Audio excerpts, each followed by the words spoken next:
प्रिय विद्यार्थियों, हम ड्राइंग में बात कर रहे थे प्रमुख शैलियों की। आज एक महत्वपूर्ण चित्रशैली है जिसका नाम किशनगढ़ चित्रशैली के रूप में प्रसिद्ध है। देखिए, ये चित्रशैली जिसमें नारी सौंदर्य का चित्रण है और किशनगढ़ चित्रशैली को ये देश की मोनालिसा के रूप में इसको जानते हैं, इसकी पहचान है। तो ये भारत की मोनालिसा कहलाती है किशनगढ़ चित्रशैली, जिसमें नारी सौंदर्य का चित्रण किया गया है। अब देखिए, किशनगढ़ के जो राजा थे महाराजा सावंत सिंह, तो महाराजा सावंत सिंह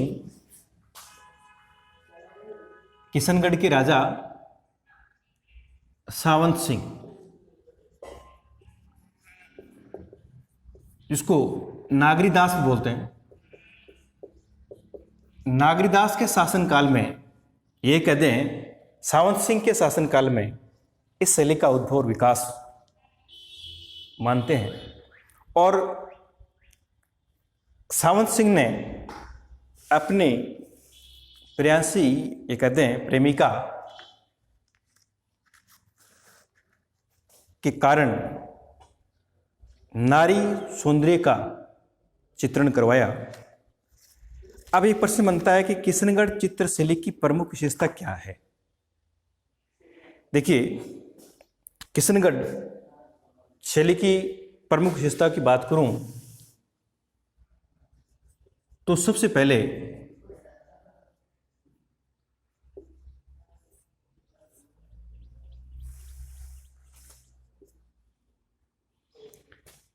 विशेषता आती है भाव सौंदर्य।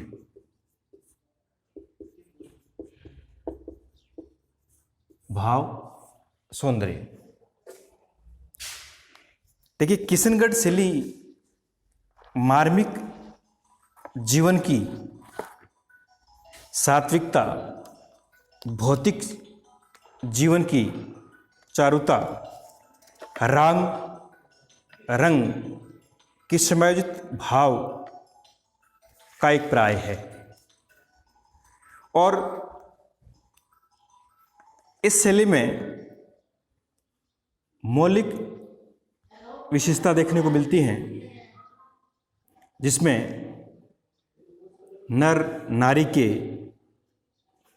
अंगों का चित्रण और उनके अंगों का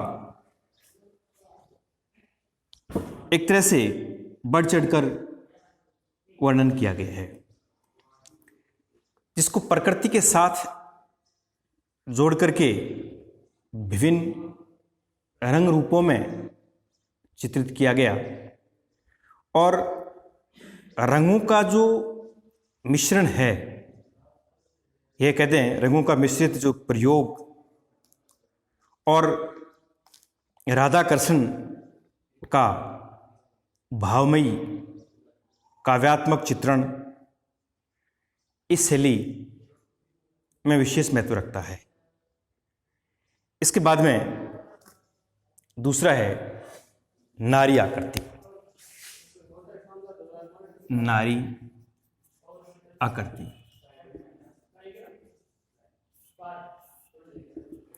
देखिए, किशनगढ़ जो शैली है, इसकी सबसे जो प्रमुख विशेषता है वही नारी आकृति है, नारी सौंदर्य है,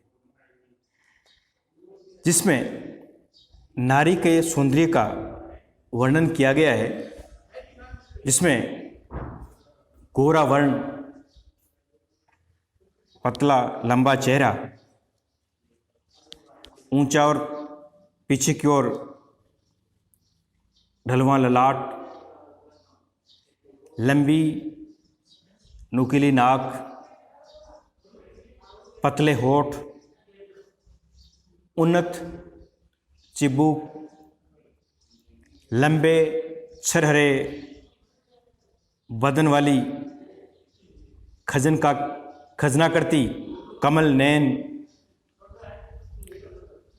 चापाकार भौहें,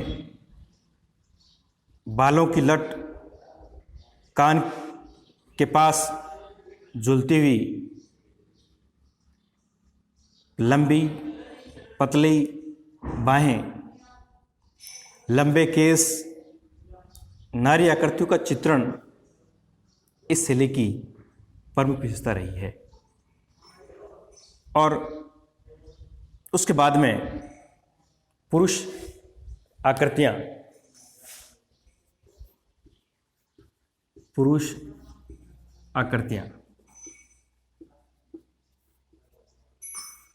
देखिए, पुरुष आकृतियों में बात करूं मैं तो पुरुष आकृतियां सरहरा बदन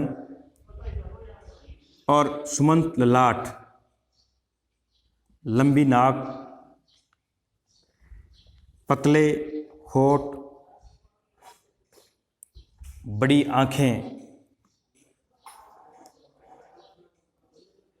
नुकीली चिबूक, लंबी उन्नत बाहें, ये सारी विशेषताएं पुरुष आकृति में देखने को मिलती है। इसके बाद अगली विशेषता है पृष्ठभूमि चित्रण।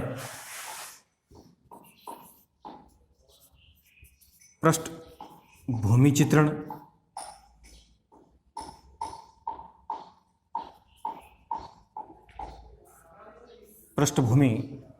चित्रण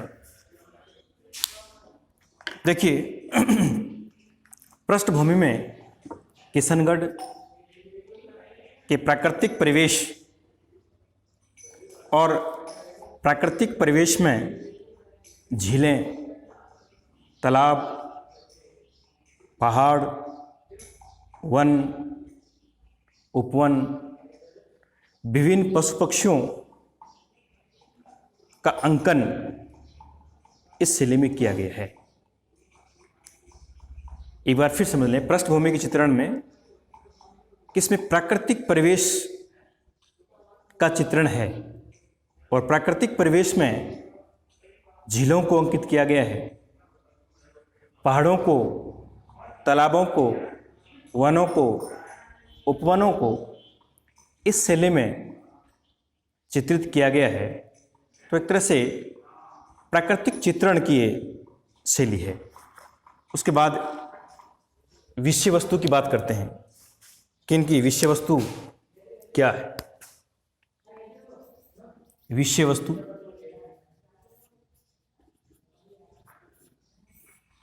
देखिए, विषय वस्तु की बात करूं मैं तो विषय वस्तु के रूप में किशनगढ़ शैली में राधा कृष्ण के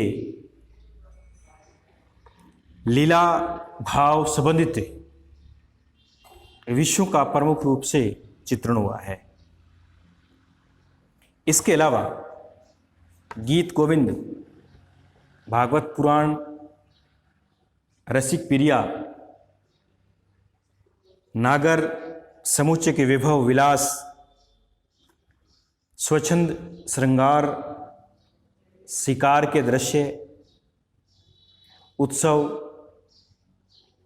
दरबारी विषयों का चित्रण, नायक नायिका भेद का चित्रण, तो ये सारी बातें किशनगढ़ चित्रशैली की विषय वस्तु के अंतर्गत आती हैं। और उसके बाद में अगली विशेषता है वेशभूषा।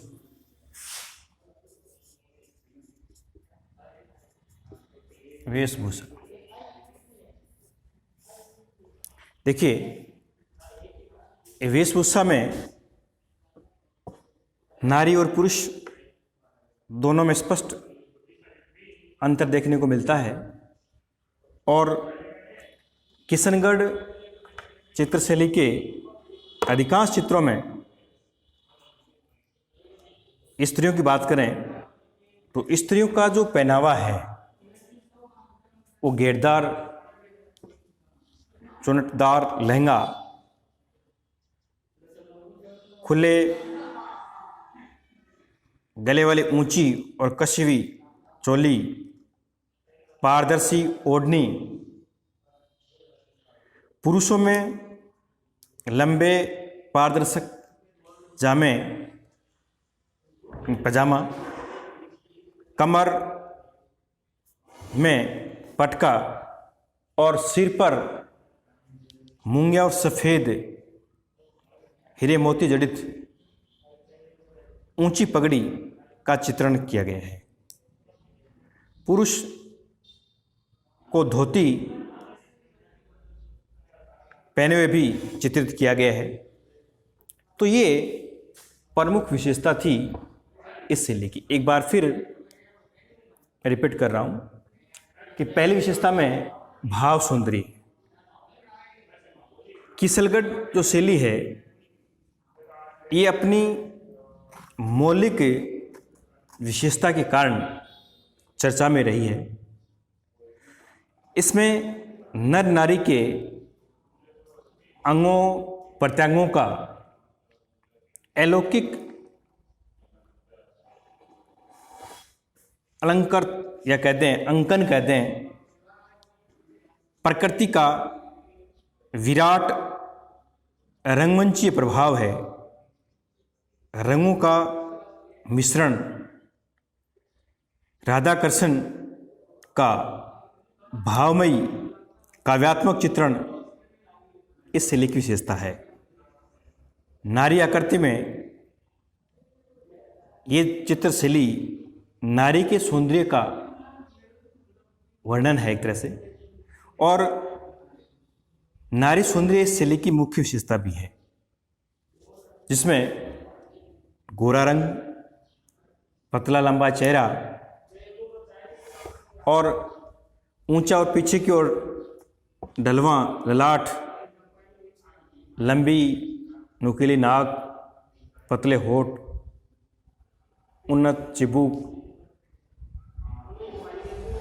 ये नारी चित्रण का स्पष्ट चित्रण किया गया है। इसके बाद में पुरुषों में, पुरुष आकृति में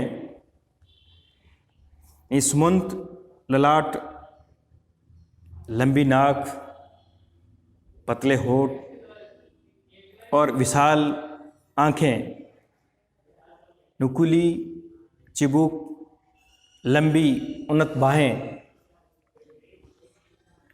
इसके बाद पृष्ठभूमि में प्राकृतिक परिवेश का चित्रण, जिसमें पहाड़, वन, झीलें, उपवन का चित्रण किया गया। इसके बाद वेशभूषा। देखिए, किशनगढ़ शैली में अधिकांश चित्रों में स्त्रियों का जो पहनावा है उसका चित्रण किया गया है, जिसमें घेरदार और चुनटदार लहंगा, खुले गले वाले ऊंची कसी हुई चोली, कमर पटका, ये पुरुष का है। पुरुषों में बात करें तो पजामा और कमर में पटका, सिर पर मूंगिया और सफ़ेद हीरे मोती की पगड़ियाँ, जड़ित पगड़ियाँ हैं। पुरुष को धोती में विचित्रित किया गया है। तो ये थी किशनगढ़ चित्र शैली, और इस शैली को विकसित करने का जो श्रेय जाता है वो किशनगढ़ के राजा सावंत सिंह, ये कहते हैं, नागरीदास। आज हम इतनी बात करेंगे, बाकी कल बात करेंगे। धन्यवाद।